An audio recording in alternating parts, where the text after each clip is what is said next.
How fragile is your life? Exactly. Well, in this video, I'm going to give you 3 tests that you can do right now to see how well prepared you are. And prepared for what, you might say? Well, it's no secret that things are happening at a very fast pace right now in the world. And to such a degree that we could say this is the most fast-paced implement of change of any point in human history that I know of.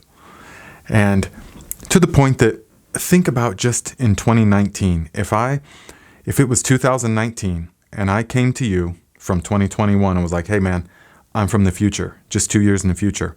Guess what's about to happen? This, with global pandemic and lockdowns and economy collapsings and all of this and mandatory this, then mandatory this. And you would say, what are you talking about?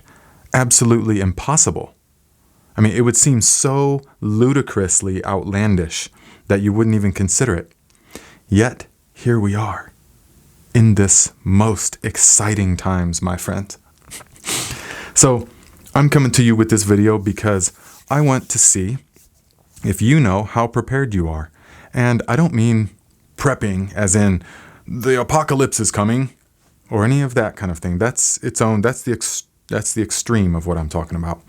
I'm saying just being prepared for anything, for any kind of disruption in the supply chain of any kind, really.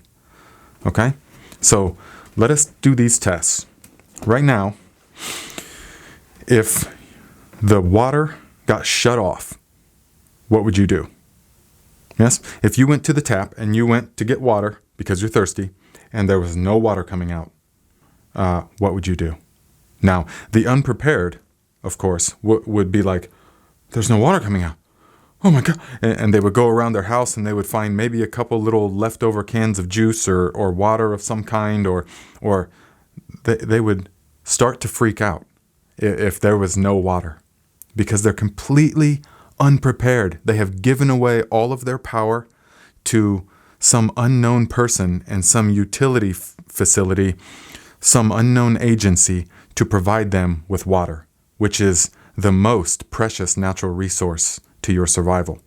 They've totally outsourced that to someone else and they don't even think about it. They just, well, where's your water come from? It comes from the tap, of course. No, my friends, that's not where it comes from.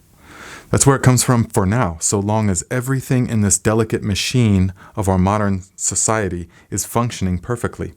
But if anything happens, a disruption in the water supply or the ability of water to get to you, what would you do? Yes? Now, we know that the average house has about 40 gallons of water contained within their water heater, if you have that kind. Also in the back of the toilet, there is water.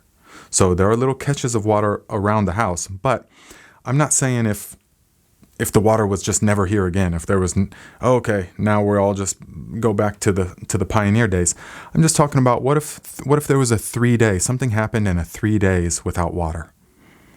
How would you flush your toilet? How would you clean yourself, or how would you, most importantly, hydrate yourself? Yeah. That's 3 days. If it's a week or 2 weeks or even a month, if something happened and it was a month before your water got turned back on, how well would you fare? I give you the example of the unprepared person would probably start to panic. The prepared person would say, okay, well, this is unfortunate, but it's okay because I've had the foresight and the wherewithal to look into the future, to look ahead and to see what might be coming and to prepare for that. So therefore, I will go out to one of my numerous rain barrels and I will gather rainwater and we will boil it or purify it with our homemade water purifier. And then we'll be fine. We'll cook with it, we'll drink with it, and we'll conserve because we've been cognizant of all of these, the possibility of this happening. So we have learned to calm our usage of water. Yeah. Those would be the people that you want to be. The people that are, okay, well, that's, we've got a supply of drinking water in the basement or something like this. We've got something, right? You're not just caught with your pants down going, oh no, now what? Because those are the people that are going to be knocking on everyone else's door. That's why I'm making this video, because I'm thinking that I would like you to be prepared so you're not knocking on my door. Yes? Makes sense? The last video I made showed how to capture rainwater. So do this now while you can, while everything is still free flowing. You can get this piece that you put into just watch the video. You can order the little piece. I put a link to it down below, or I told you what to look up or whatever. And make this so that then you will know that at least when it rains, you've got 55 gallons or however much you can store of rainwater. And so you're got at least that cushion. If the water gets disrupted for 3 days, you're okay. Or a week, you'd be okay. Much longer than that takes a little more planning. Unless it's raining, then you're good. So it gives you incredible peace of mind. Now, the second thing, okay, so that's the first test. What if the water shut off? Number 2, what if you went to the store and there was no food? And they said, yeah, the supply chains are so disrupted and so out of balance and so dismantled that we don't know when we're going to get more food in. You go, because the people that are unprepared will not know what to do. And believe me, my friends, it will get so real when there's no more food. When people get hungry. Yes. So if you went to the store and there was no more food, what would you do? Would you go, okay, well, that's unfortunate, but thankfully I've prepared for this and I have a stash of food for me and my family. Yeah, because I've prepared. So you can begin sipping off of that and supplementing with that instead of freaking out and saying, why, there's no food. I don't have any food. So how can I got to get some food somehow. And then you will be desperate, you'll be panicking, and it's all unnecessary because you can see right now that you need to have a cushion. So what if it was 3 days or 3 weeks before the food came back in? Yeah? Because just like the water, we have outsourced the production of our food to some unknown, faceless entity of conglomerates and all of this, global gates, all of this kind of stuff. We have outsourced this very precious resource to someone else. The production and the transportation and the acquisition of we don't do it ourselves anymore. So we are giving all the power away to them. Yeah. So right now, while we can, let us build up a cushion. And also, as I said in my last video or the other video about why I see food shortages coming, let us make the connections necessary to with the people that do grow the food. Either we become the growers of the food or we make the connection with the people that do grow the food. This is what we have to do. We have to decentralize the food supply. We can no longer, we are moving into a different age, my friends. This is a good thing. It's okay. This is a good thing. We are moving into a new age. And in this new age, it is the decentralization of everything that must happen. We no longer rely on the massive monocropping farms and just going to the supermarket and thinking that there's going to be boxes of stuff and that, whoa, where's your food come from? From the store, of course. No, it doesn't. Where's the food come from? Well, 60% of it comes from the backyard, actually. And what I don't grow, my neighbors grow. And I've established these connections. This is how we have to be.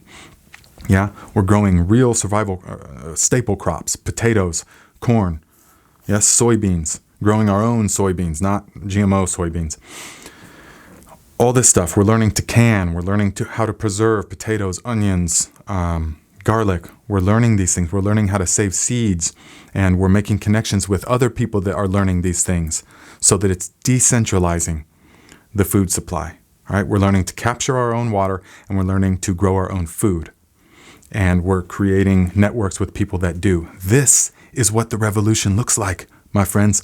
The revolution, everyone thinks it's going to be coming with guns and big riots and fire. Some of that may be happening, but the real revolution is in the decentralization of all of this. Okay? We rely on each other, on ourselves and each other more, those around us. Yes? The third test, my friends, is what if tomorrow there was no more gas? Yes? I know. That's a big one. It's right up there with water and food. Because of the way that our Western civilizations are made, particularly in America. We are totally dependent upon the automobile. But let us take, for example, this test where, okay, there's no more gas. Starting tomorrow, the gas pumps are dry. How far would you be able to drive? And where would you drive? And where do you need to drive? And the purpose of this third test is to examine how spread out the resources are of our life. Do I go 8 miles each way to get food? And do I have to go way over here to get this? And, oh, the people that I'm connected with, the farmer lives 24 miles this way. Okay. I mean, that's okay, so long as the delicate little machine of the economy is functioning perfectly. But that doesn't appear it's going to be happening that much longer. So this test is going to show us, okay, how do we decentralize? How do we localize all the resources that we need? We need to get the supplies now to set up our growing operations, our vegetable gardens, and things of this nature. And with the people, we have to set all of this up now, not across big, vast distances that are going to require gas. All right? This is a good practice to get into anyways, just driving and consuming less. Okay? This will quickly show you, my friends, it will quickly show you the soft spots, the weak spots in your defense or in your life. All right? So do these tests and let me know in the comments what surprises you. I think a lot of people will be shocked to see how much they actually consume and how much they don't have. Okay? So let us do all of this with a clean, clear mind, and let us adjust, adapt, and overcome.